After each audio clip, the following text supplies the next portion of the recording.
विपद ए संकेत को सरकार बुझंतु एवं ऋषिकुल्या नदी सुरक्षा समावेश रे जोग दे परिवेशविद मेधा पाटेकर एभली किछि कथा कहिसथि।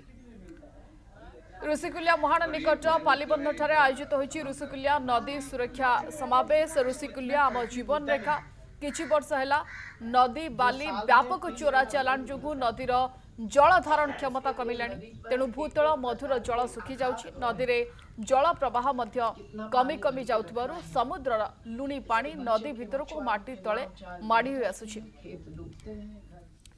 फलरे विभिन्न स्थान रे स्थिति जारी रहिला आगकु स्थिति आहुरी भयंकर हेबो। चाष कामठू आरंभ करी पानीय जल टोपाए पाई लोकंकु संघर्ष करबाकू पड़िबो। पानी पाई हाहाकार परिस्थिति उपजिबो एवं पोटलामपुर ठारे ऋषिकुल्या नदी सुरक्षा समावेश रे जोगदे परिवेशविद मेधा पाटेकर एभली कहबा सहित माडी आसुतबा एक बड़ विपद संपर्क रे लोकंकु सचेतन करिसथि।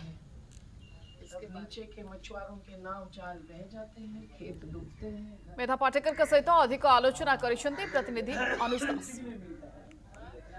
जल है तो कल है एभली स्पष्ट भाव में कहते मेधा पाटकर। जदि जल नहीं तो काली होगा संभव नहीं। हम सीधा सड़क कथा हवा आपने स्पष्ट से कह दिया कि जल है तो कल है। और आप ऋषिकुल्या भी आपने देखा और उड़ीसा की बहुत नदी भी आपने देखी, वहाँ पे जल ही नहीं है।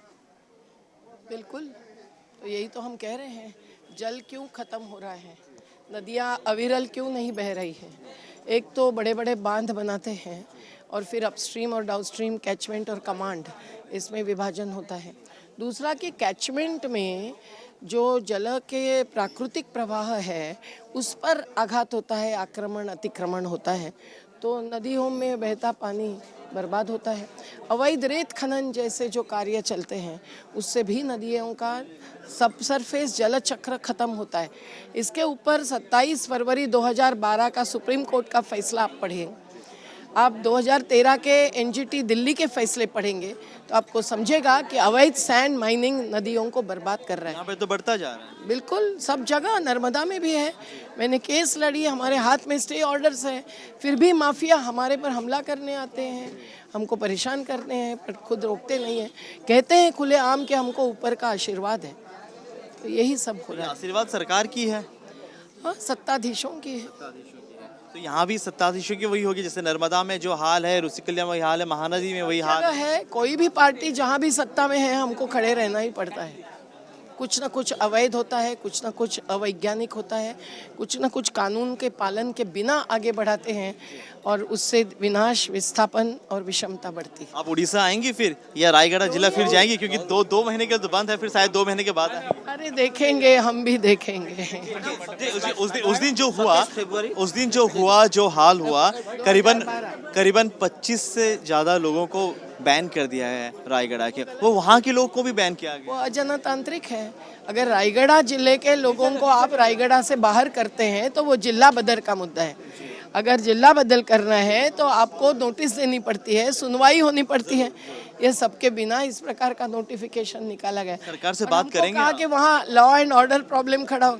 हम जाने से लॉ एंड ऑर्डर प्रॉब्लम खड़ा नहीं होता है, लॉ एंड ऑर्डर प्रस्थापित होती है। सरकार से बात करेंगे है। हम कभी भी तैयार होते हैं संवाद करने के लिए। तो वो डरती क्यों है? मतलब ऐसा क्या हाल है कि मेधा पाटकर वहाँ जाएंगी तो कुछ बवाल हो जाएगा? वो सोच रहे हैं। मेरे से नहीं, उनको लगता है कि कोई भी सामाजिक कार्यकर्ता वहाँ जाएंगे तो वो आदिवासियों को थोड़ा सा मार्गदर्शन दे सकते हैं, उससे आदिवासियों को थोड़ी हिम्मत बढ़ा सकते हैं। पर उल्टा आदिवासियों से हमारी हिम्मत बढ़ती है, आदिवासियों के कारण हमारा ज्ञान बढ़ता है। और पर्यावरण दिवस के रोज वहाँ आदिवासियों के बीच होना, जिन्होंने आज तक पर्यावरण को बचाना है, ये क्या हमारी ख्वाहिश नहीं हो सकती है?